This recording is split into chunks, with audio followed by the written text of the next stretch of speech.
Hey, what's happening gamers? Welcome back for more 3DS goodness. Today's review is LEGO Star Wars 3 The Clone Wars for the 3DS. Being that I'm named after the most powerful Jedi to ever live, Star Wars is kind of in my blood. So I've always been drawn to pretty much all the Star Wars video games the last 25 years. LEGO Star Wars first released October 25th of 2005. The game was met with high praise and received a sequel called The Original Trilogy in 2006. And then of course a complete saga dropped in 2007 for the Wii, PS3, and 360. Now finally, after all this time, LEGO Star Wars 3 is finally upon us. So how does this game stack up? Well, the gameplay is pretty much what you've come to expect from the series. Gone is the LEGO Indy 2 mechanic, and it's been replaced with the classic feel, at least on the 3DS version.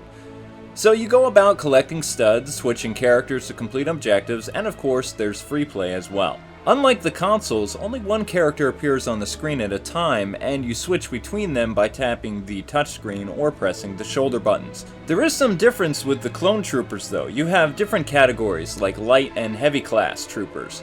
The light troopers can use a grappling gun and aim their blaster by holding in the X button. You then move the circle pad to aim. The heavy clones have an awesome machine gun, throw bombs, and blow stuff up, so think of them like the Demolition in your party. The R2 and droids in general simply unlock doors, but now the R2 droids have a stylus puzzle game each time, which, I'm not gonna lie, gets old pretty fast. Finally we come to the Jedis. Now Traveler's Tales went all out this time around. Lightsaber combat still involves slashing, deflecting lasers, blocking, and the Jedi Slam move. But new additions are the Force Jump, scaling walls with a lightsaber, and slicing through doors using your lightsaber. The other character classes control pretty much the same as their original counterparts, but the vehicle levels, at least the space part, got a major upgrade. Well, some of you may not like me much after this, but unfortunately I have a job to do. So what did I find wrong with this game? A few things actually come to mind, and then a major game-killing issue. The loading screens are just way too long, anywhere between 30 seconds to 2 minutes. Ouch. Also, the touchscreen minigames get old so fast, and this happens a lot more during a level than you want.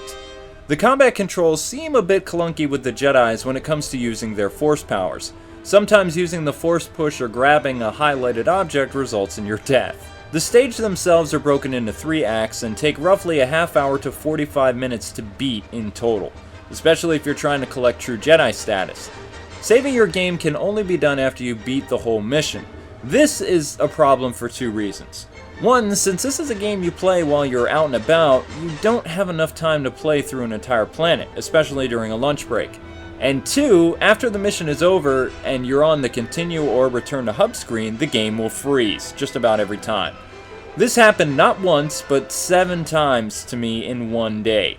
Meaning I had to replay the first 4 levels over and over and over again. Hence why footage is limited in this review. Games should never be released with a Class A bug. Ever. Yes, all games will release with some type of glitches, that's to be expected.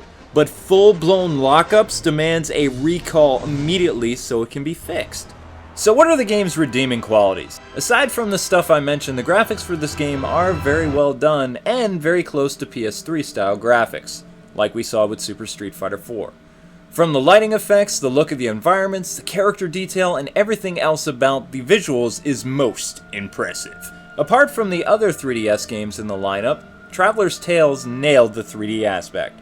The 3D actually adds a sense of depth to this game, and everything just pops and make the game look and feel even better. My wife said while playing the ship battles it felt like Rogue Leader style flight combat. Turning on the 3D actually made her feel like she was there in the cockpit. She also said it helped her explore the planets better and see places she couldn't see very clearly before. The music and sound is what you've come to expect from the series. It's pleasing to listen to and adds to the overall enjoyment of the game. The gameplay actually works very well for the most part. My favorite parts was switching between the characters and the flight combat, of course. For what the game delivers though, it's pretty awesome. In terms of LEGO games, it goes back to what made the series great to begin with, collecting stuff and the humor that everyone has come to love. But honestly, when the game freezes, this is something that will happen more often than you will appreciate. A gamer can only replay a level so many times, hoping and praying the game will save before it freezes, which isn't always the case. So yeah, I can't suggest you own this game. Also, a rental is debatable at this point too, which is a shame because I loved playing this for at least a day or two until I encountered these game freezes.